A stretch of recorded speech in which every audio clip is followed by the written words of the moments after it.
So, reactive Keynesianism, good versus evil populism, reprising the corn and DeMint debate, Keith Ellison at the DNC.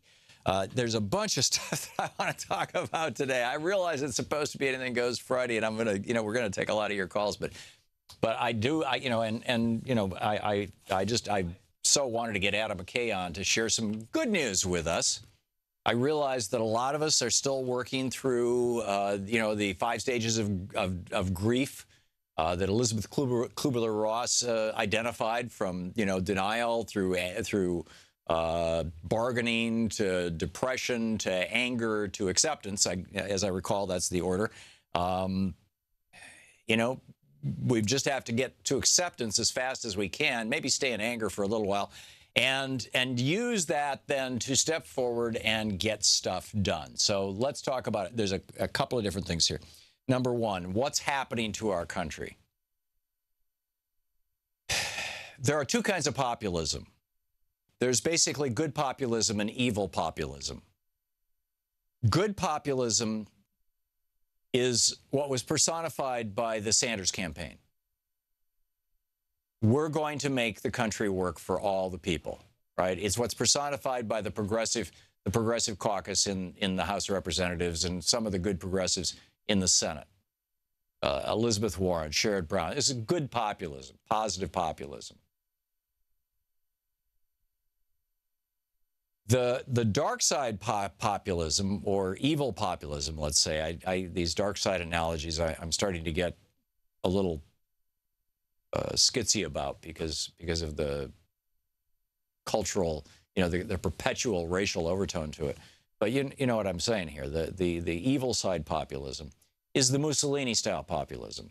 It's where the populist rises to power by saying, I'm here for you. I'm your champion. I'm going to take on those evil special interests. I'm going to do it, and I'm going to make it happen for you. And they get into power, and what do? They bring all the evil special interests along with them, and they throw a few bones to the people. Mussolini made the trains run on time. Hitler built the Autobahn. Massive infrastructure project. That's how Hitler kicked off his presidency. It was with a massive infrastructure project.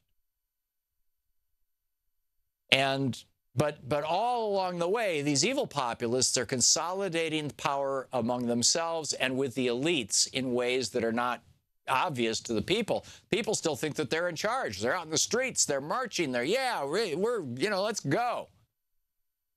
Evil populism produces stuff like this. This is a tweet from Sean King over on Twitter, ShaunKing, Twitter.com/Sean King. He said, apparently all this has just been waiting to erupt from the dark depths of America's racist psyche.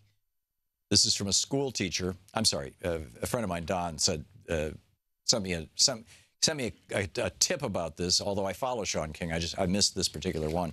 Don sent it to me, and that's what Don said. This is what Sean said.